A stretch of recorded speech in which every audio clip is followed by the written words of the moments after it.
안녕하십니까. 신인경의 쿠팡TV 심층분석입니다. 자, 오늘 우리 한국형 핵잠수함 관련해서 제가 심층 분석해 드리겠습니다. 왜냐, 지난주에 우리 한국 정부가 해군 당연히 끼어 있겠죠. 경북 경주시 간폭 일원에 정말 대단한 이 연구소를 지었지 않습니까? 이 연구소에서 바로 원자력 잠수함, 핵잠수함에 들어가는 이 소형 원자로, SMR이라고 하는 소형 원자로를 만드는데 이거 2030년대 초까지 만든다. 여기서 테스트한다. 라는 보도가 나왔었죠. 자, 정말로 우리 한국 해군이 원자력 잠수함 건설에 들어갑니다. 그러면 이걸 보고 제가 우리 한국 해군의 핵잠수함, 핵추진 잠수함 연구 영역을 최초로 수행했던 사람으로서 그때 연구했던 거, 그리고 그게 지금 구현되고 있으니까, 그리고 그 당시 제안했던 거하고 지금하고 조금 또 달라진 게 있어요. 그래서 어떤 게 달라졌냐? 근데 달라진 게 훨씬 더 긍정적이고 발전적으로 달라졌습니다. 그래서 최초에 우리 자주국방 네트워크가 제안했던 그 내용과 지금이 굉장히 큰 발전이 있는데 어떤 발전이 있는지 여러분들께 알려드리도록 하겠습니다. 자, 2025년 완공되는 문무대왕 과학연구소의 핵잠수함용 원자로 건설 확정됐다 라는 건데, TV조선이 이렇게 보도를 했죠. 핵잠수함의 엔진인 소형 원자로 개발을 위한 육상 시험장이 문무대왕 연구소에 들어설 것이다. 핵잠수함용 소형 원자로는 2030년대 초까지 개발할 계획이다 라고 정부 관계자가 TV조선에서 이렇게 인터뷰했어요. 자, 여기는 지금 월성 원자력 발전소 있죠. 월성원전에서 크게 멀리 떨어져 있지 않은 그런 곳입니다. 우리 잘 알죠. 역사책에서 문무대왕 수중왕릉, 바로 경북 간포읍에서 바로 아래 경계선쯤에 있는데, 이 지점에서 이렇게 멀리 떨어져 있지 않은 곳이에요. 바로 옆입니다. 그래서 아마 그 문무대왕 수중왕릉, 문무대왕이 외구로부터 신라를 지키기 위해서 나를 여기다 묻어라. 그래서 이제 그 바닷속에 있는 바위에 이렇게 릉을 만들었다고 하는 전설이 있지 않습니까? 그래서 문무대왕의 아들인 신무당이 바로 그 문무대왕 수중왕릉이 보이는 곳에 절을 짓고 가문사죠. 그래서 아버지를 기리는 그런 절을 만들어서 했다. 그게 지금 또 가문사지에 있는 탑들, 국보죠. 자, 이런 것들이 있는데 바로 옆입니다. 그래서 내가 죽어서도 영이 되어서 우리나라를 지킨다 했던 문무대왕의 그 뜻을 기려서 문무대왕 과학연구소, 그럼 뭐겠습니까? 우리나라 지키는 만들겠다는 거죠. 그게 바로 핵잠수함용 원자로 만들겠다라는 건데, 그런데 이걸 만들려고 하면은, 또 핵잠수함 하려고 하면은 미국하고 한미 원자력 협정 개정돼야 되는데 그거 지금 개정 안 됐죠. 그래서 기자들이 질문을 하니까 또 사실은 이거 그냥 일반 상업 그 선박용 원자로지 잠수함용 아니다라고 또 말을 뒤집었습니다. 그런데 말을 뒤집을 수밖에 없는 이런 상황이었지 않을까라고 생각하고 실제로는 이거다라는 겁니다. 자, 그러면 여기에서 뭐 하냐? 일단 스마트 모듈 리액터, 소형 원자로를 만들고 그 소형 원자로를 테스트하는 것이에요. 여기서 자, 실용에 앞선 LBTS, 그러니까 랜드 베이스드 테스트 사이트라고 하는 이곳인데, 경남 창원에 가면 한국전기연구원이라고 있습니다. 거기가 사실은 여기 베이스가 됐던 곳인데, 제가 그때 우리 한국형 원자력 잠수함 관련 연구 영역을 할 때 그 해당 연구원에도 갔었어요. 그때 그 연구원에서 우리가 사실은 이 독자적인 이런 소형 원자로를 만들려면 이 LVTS가 있어야 된다. 그런데 이 LVTS가 지금 계획도 없고 어디 할지 모른다. 그런데 정말 다행스럽게도 경북 경주시에서 그걸 다 받아줘서 지금 그 LVTS를 만들게 된 거죠. 이건 뭐냐? 선박의 엔진부터 동력 계통 전체를 그대로 지상에 설치하고 해상 상황을 부여해 장비 성능과 신뢰성을 평가하는 설비입니다. 동력 생성부터 전력 생산 및 분배, 추진축 전달은 물론 선박의 속도 상황에 따른 선체 저항이나 마찰 등을 실제와 유사하게 조성해 발생할 수 있는 모든 변수를 검증해 실제 선박 설치 시에 오류를 최소화할 수 있는 시설입니다. 그러니까 우리가 지금 알고 있는 원자력 발전소들 다 그냥 해안가에 이렇게 있죠. 그래서 그냥 딱 고정되어 있는 시설 아니겠습니까? 그래서 외부로부터 오는 충격, 뭐 지진에 의한 뭐 어떤 충격 이런 것들만 잘 버티게끔 만들면 되죠. 미사일 공격 이런 것들 버티게끔 만들면 되죠. 그런데 선박에 들어가는 원자로는 이 선박이 파도가 칠 때, 파도가 태풍이 불 때, 태풍이 불어서 파도가 10m가 될 때 이렇게 배가 뒤뚱뒤뚱 하는데도 원자로가 내부에서 이렇게 움직이는데도 이 핵분열 계속하면서 노심이 크게 손상이 없이 안정적으로 작동할 수 있는 이제 이런 게 돼야 되지 않겠습니까? 그래서 여러 조건을 부여한다. 파도가 잔잔할 때, 파도가 셀 때, 또 뭐 이 파랑이 불 때, 뭐 이런 식으로 하는데, 자 여기에서 또 잠수함은 3차원 기동을 하죠. 그래서 갑자기 긴급 자망하면 쫙 내려가죠. 또 긴급 부상하면 쫙 올라오죠. 그러다가 뭐 정말 그래서는 안 되겠지만 어떤 상황에서는 뒤집어질 수도 있죠. 이런 상황에서도 안정적으로 작동할 수 있게끔 하려면은 그런 것들을 테스트를 해봐야 되죠. 그 여러 상황, 모든 상황을 부여해서 테스트할 수 있는 게 바로 이 LBTS다. 이 LBTS가 있는 곳이 문무대왕 과학연구소다라는 겁니다. 또 거기서 원자로를 만드는데 어떤 원자로 만드냐? 바로 SMR, Small Modular Reactor. 이걸 만든다. 소형 모듈러 원자로를 만든다라는 건데 그럼 우리가 그거 가능하나? 네, 가능합니다. 우리가 노하우가 있어요. 과거 스마트 원자로 우리 만들었었죠.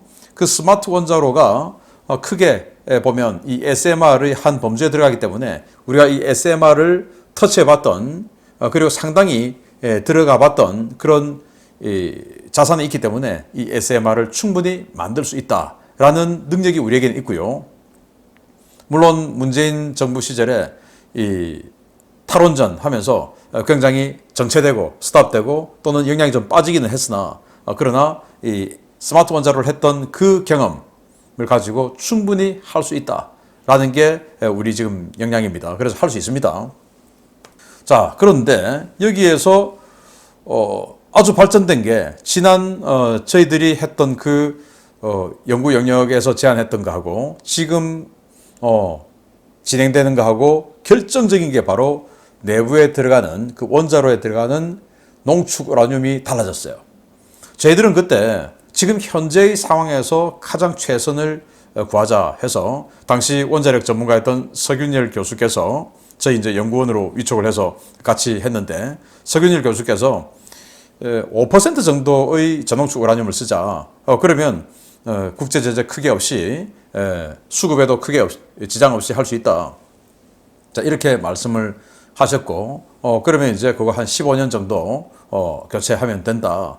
왜? 우리는 미국처럼 매일 전 세계를 돌면서 순찰하고 이 정도로 가혹한 작전 환경을 가진 게 아니니까 항속거리가 우리는 미국만큼 안 되지 않느냐. 그래서 그 정도만 해도 괜찮다라고 했었는데 이번에 보니까 고순도 전홍축 우라늄. 그러니까 전홍축 우라늄은 전홍축 우라늄인데 고순도다 이거예요. 고순도. HALEU. 미국은 90% 정도 농축이 된 고농축 우라늄을 미국 잠수함 항공모함에 써요. 그리고 지금 프랑스에 있는 샤를 드골 항공모함, 그게 원자력 그 샤를 드골 항공모함도 19%에서 20% 사이 정도 순도의 전홍축 우라늄입니다.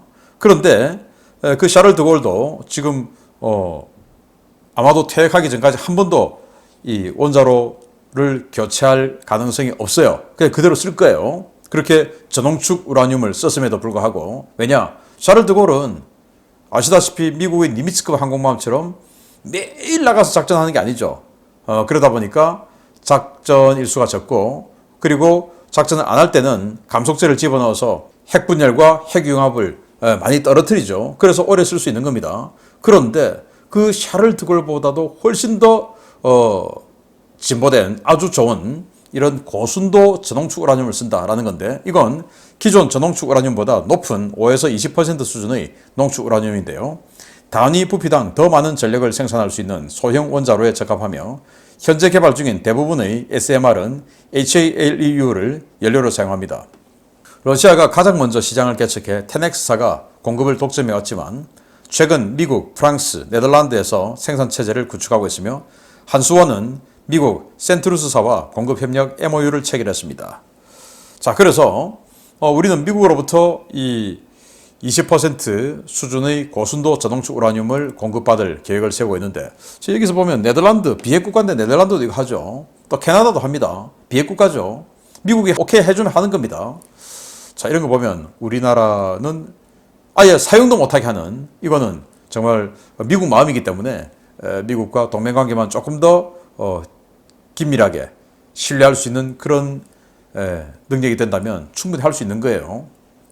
그래서 이거 아마 한 30년 정도는 쓸 수 있지 않을까라는 게 일반적인 예상인데, 이걸 지금 대입한 무기가 바로 이 프랑스의 슈프랑입니다. 그 슈프랑이 지금 처음으로 지금 첫 배가 나왔지 않습니까? 그거 아직 30년 안 돼 봤으니까 30년 쓰는 건 못 봤어요. 그러나 그 정도 예상하고 있다라는 거예요. 자, 그러면 우리 이 원자력 잠수함은 얼마나 더 크게 될까? 일단 이 장보고 3 3,000톤급 잠수함 배치 3에 가서 핵 잠수함을 하자라고 제안을 했는데 아마 그렇게 될 것 같아요. 왜냐? 저 원자로가 2030년대 초반에 완성될 것이다 라고 했고, 그 2030년대 초반이 바로 장보고 3 배치 3가 건조될 시기거든요. 그러니까 시기가 딱 맞습니다. 일단 장3 배치 1을 보면 3,700톤입니다. 길이가 83.5m. 그리고 장보고 3 배치 2 4,000톤이죠. 길이가 89.4m. 그래서 한 6m 정도 차이가 나는데, 이 6m의 차이는 뭐냐면 수직 발사관이 더 많아졌죠. 여기 배치 1은 SLBM 6발, 여기는 10발이에요. 그래서 4발 더 들어가는 만큼 이 길이가 한 6m 정도 더 커졌어요. 그리고 이거 여기 있는 이 실루엣은 바로 프랑스의 슈프랑, 과거 우리가 바라쿠다라고 불렀던 바로 그 슈프랑입니다.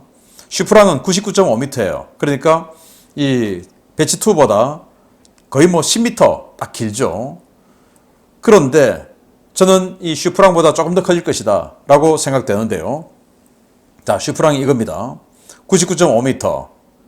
그리고 이 폭이, 지름이 8.8m인데 우리 배치 2가 89.4m, 그리고 지름이 9.7m예요. 우리가 이 지름은 슈프랑보다 90cm 더 굵습니다. 길이는 10m 더 짧습니다. 우리가 조금 더 동글동글한 형상이죠. 그런데 우리는 SLBM, 즉 미사일, 탄도미사일을 씹어야 되기 때문에 그 미사일의 길이만큼 확보가 돼야 되죠. 그래서 최소 이 9.7m 이 정도는 확보가 돼야 되는 거예요. 지름이. 그리고는 길이는 99.5m 이걸 기준으로 해야 되는데 이거보다는 또 더 길어져야 된다라는 거예요. 이 슈프랑이 5,300톤입니다. 5,300톤. 그런데 우리는 왜 길어져야 되냐? SLBM 넣어야죠. 그래서 SLBM 한 10발은 넣어야 되지 않습니까? 그만큼 더 길어져야 되는 거예요. 그래서 우리는 한 6,500톤에서 7,000톤 정도는 돼야 되지 않나 라고 저는 생각하고, 제가 SLBM 보면서 또 그때 당시 연구 영역할 때가 생각나는데, 저 지금도 생각하면 뭐 인생을 살아오면서 여러 장면들이 여러 일들이 있었겠지만 그 모든 것이 다 기억나는 거 아니죠. 제가 군 관련해서 수많은 연구 영역을 수행했었지만 그 뭐 어떨 때는 내가 이런 거 했었나? 라고 기억도 안 나는 것들도, 전체 연구 과정 전체에서 기억도 안 나는 것도 사실은 있어요. 그런데 이 원자력 추진 잠수함 연구 영역 할 때 첫 번째 회의 들어갔을 때 당시 해군 장성이 와서 저희들에게 스탠딩 오더를 내렸어요. 이건 뭐냐? 당시 이제 이 해군 전력 담당하는 장성이었는데 문재인 대통령 시절이었지 않습니까? 그때 뭐라고 하냐? 당연히 우리는 이 장보고 2 배치 2에서도 탄도미사일 10발, 배치 1에서도 탄도미사일 뭐 6발 이러니까 우리는 탄도미사일 들어가야 된다. 이거는 뭐 당연하다라고 생각하는데 탄도미사일은 넣지 마세요. 그냥 순수한 공격 원잠입니다. 어뢰만 있는. 이렇게만 이야기하는 거예요. 왜냐? 중국이 싫어하니까. 중국이 딴지를 걸면 사업이 못 갑니다. 이러는 겁니다. 그런데 그래도 소신 있게 넣으면 되지. 넣으면은 패스가 안 돼요. 해군은 연구 영역을 발주하는 갑이고 우리 같은 연구원들은 그걸 수주해서 생계를 유지해야 되는 을이죠. 을. 또 제가 한국 해군의 항공모함 연구 영역을 했을 때 그때는 제가 막 우겼어요. 무슨 소리냐 이런 경항모함이 우리는 중대형 항모 돼야 된다라고 우겼는데 그때는 우겨도 됐었어요. 왜냐? 정부가 박근혜 정부였기 때문에. 박근혜 정부였기 때문에 신인균 저 사람하고 정부하고 뭔가 성향이 맞으니까 까딱 잘못하다가 큰일 날 수 있겠다라는 생각이 들었던 겁니다. 지나서 생각해 보니까. 그런데 문재인 정부 시절에는 신인균하고 지금 VIP하고 완전히 그냥 성향 다른데 뭐 여기서 아무리 떠들어봐야 무슨 힘 있어. 그냥 그야말로 완전히 을이었던 거죠. 그때 아마도 이런 연구 영역을 할 때 다 그냥 가리고 합니다. 기술 점수 뭐 다 평가해가지고 오케이 이 업체 선정 딱 하고 딱 이름을 까봤을 때 자주국방 네트워크 딱 나왔을 때 아마 해군 당시 수뇌부는 똥 밟았다 생각했을 겁니다. 왜냐? 정부에서 저를 싫어하는데 어떻게 이 사람에게 연구 영역을 주냐. 근데 시스템이 다 가리고 하는 거니까 아마 그렇게 생각할 건데 그때 사업이 가야 되기 때문에 중국이 싫어하면 사업이 못 가니까 오해받지 않기 위해서 탄도미사일 또는 순항미사일 공격용 무기는 지상 타격용 무기는 빼라 라고 했을 때 정말 저는 우리의 염원인 핵 잠수함을 하는데 그냥 어뢰만 넣고 오직 북한 잠수함 헌터킬러만 하는 이런 비용으로 이 어마어마한 국력을 쓴다고 정말 자괴감이 들고 화가 났었는데 그게 제 인생 살아오면서 딱 지금도 그 장면이 뇌리에 박혀 있어요. 절대 잊을 수 없는 장면인데 그 사람 지금도 어디서 잘 살고 있습니다. 지금은 전역했지만. 자, 그래서 한국형 핵잠수함이 정말 무서운 이유는 뭐냐? 북한 전략 잠수함의 손발을 묶을 카드입니다. 바로 심포 앞에 있는 마양도. 그 마양도가 북한의 잠수함 기지죠. 그 마양도 앞에 1년 12달 우리 잠수함을 보내서 매복을 해야 되는데 당시 이 용역을 수행하면서 해군으로부터 자료를 다 받았어요. 우리가 가지고 있는 214급 잠수함, 또 앞으로 보유하게 되는 3,000톤급 잠수함. 그런 것들이 진해에서 출발해서 마양도까지 가서 가는 시간, 돌아오는 시간도 보장이 돼야 되죠. 왜? 북한 영해에서 스노클링 하면 안 되니까 부상하면 안 되죠. 그래서 돌아오는 시간 빼면 여기서 도대체 몇 시간 매복할 수 있냐. 제가 여기서 밝혀드릴 수 없지만 안 되는 겁니다. 그래서 그 마양도 앞에 이렇게 진을 치고 있어야 되는 이유가 뭐냐. 바로 북한 핵 미사일을 실은 잠수함이 김군옥 영웅함 뭐 그런 잠수함 있지 않습니까? 그런 것들이 나올 때 따라가야 되는 거예요. 기다리고 있다가 김군옥 나온다. 그럼 따라가야죠. 근데 미사일 발사하는 소리가 들린다. 철컹철컹. 그럼 바로 어려 쏴버려서 격침시켜 버려야 되죠. 그 헌터킬러를 해야 되는데 그 헌터킬러를 이제 할 수 있게 된다. 우리가 핵잠수함을 가지면. 그래서 최소한 북한의 SLBM 공격에는 우리가 안전해질 수 있는 자산을 갖게 된다. 라는 카드가 되는 거예요. 그리고 또 그걸 또 한 단계 뛰어넘어서 반드시 너도 죽일 수 있다. 라는 그 카드가 또 되는 겁니다. 자, 우리 핵잠수함을 이렇게 깊숙하게 북한 서쪽으로 보냅니다. 우리도 북한 김군옥 영웅함 같은 북한 SLBM이 두려운 게 뭐냐. 우리 레이더들은 북쪽을 보고 있는데 옆으로 들어와서 쏘면 그러니까 울릉도 밑으로 들어와서 쏘면 우리 레이더가 못 보는 사각지대에서 들어오니까 레이더는 120도 각도로 지금 전방을 보고 있는데 125도에서 130도에서 이런 식으로 들어오면 못 보는 거죠. 그래서 무방비로 SLBM은 우리가 맞을 수 있다 해서 이 잠수함이 필요하다라는 건데 마찬가지로 북한도 레이더가 남쪽만 보고 있죠. 그걸 이렇게 옆으로 들어가서 쏴버리면 탐지 못하고 그냥 무슨 일인지도 모르고 그냥 맞아서 죽는 겁니다. 왜? 우리는 여기에 SLBM 즉 탄도미사일 10발을 심을 것이기 때문에 뭐 중국도 마찬가지예요. 뭐 이런 식으로 와서 베이징까지 4분 정도밖에 안 걸려요. 여기서 쏘면 4분 정도. 그럼 하다가 그냥 큰일 난 수가 있죠. 그래서 이 주변국에 대한 또 북한에 대한 확실한 억제력을 가지게 된다. 비록 핵무기는 없지만 핵무기 없으면 어쨌든 최고 지도자 김정은이 너는 반드시 죽일 수 있다. 우리가 너가 우리 대한민국을 석기시대로 돌린다 하더라도 너는 죽는다. 그리고 네 딸도 죽는다. 이런 확신이 있으면 김정은이가 그런 오판을 하겠습니까? 아마 이 북한 인민 2,500만, 한국 국민 5,200만 전체 다 하고도 바꿀 수 없는 게 자기 생명이겠죠. 김정은이가. 그래서 군비 경쟁 시대 전 세계적으로 돌입했습니다. 여기에서 타이밍 우리 놓쳤죠. 다른 나라는 지금 뛰쳐나갔는데 우리는 아직도 병사들 월급 주고 뭐 하느라고 그 시기를 놓쳤어요. 그러면 능력 면에서 빨리 규모 면에서는 못 따라가면 능력 면에서 따라가야 되는 게 그게 바로 핵 추진 잠수함이다. 자, 그래서 다시 돌아가면 이제는 우리가 이 준비 다 했어요. 준비 다 해서 잠수함 딱 실행하려면 뭐가 돼야 됩니까? 한미 원자력 협정을 개정해야 됩니다. 아, 미국이 왜 우리만 그렇게 하냐? 어쨌든 뭐 돼 있는데 어쩌겠습니까? 세월을 과거로 돌릴 수도 없고 지금 이 상태에서 하려면 미국이 허용해줘야 되는 겁니다. 미국이 허용해주니까 네덜란드, 캐나다 비핵 국가인데 우라늄 농축하는 거 아닙니까? 우리도 미국이 허용하면 하는 겁니다. 그 뭐냐? 네덜란드나 캐나다는 미국이 동맹으로서 아주 신뢰하니까 하라고 하는 거예요. 우리는 신뢰를 못 주는 거예요. 왜? 국회의 절대다수를 차지하고 있는 당이 반미 친중인데 어떻게 신뢰하겠습니까? 그래서 미국의 신뢰 준다면 이렇게 우리 스스로 북한의 핵미사일을 막아낼 수 있고 억제할 수 있는 이런 강력한 무기를 가지게 되는 스타트를 했다. 그리고 이런 무기가 나올 것이다. 알려드렸습니다. 기대됩니다. 마치겠습니다. 감사합니다.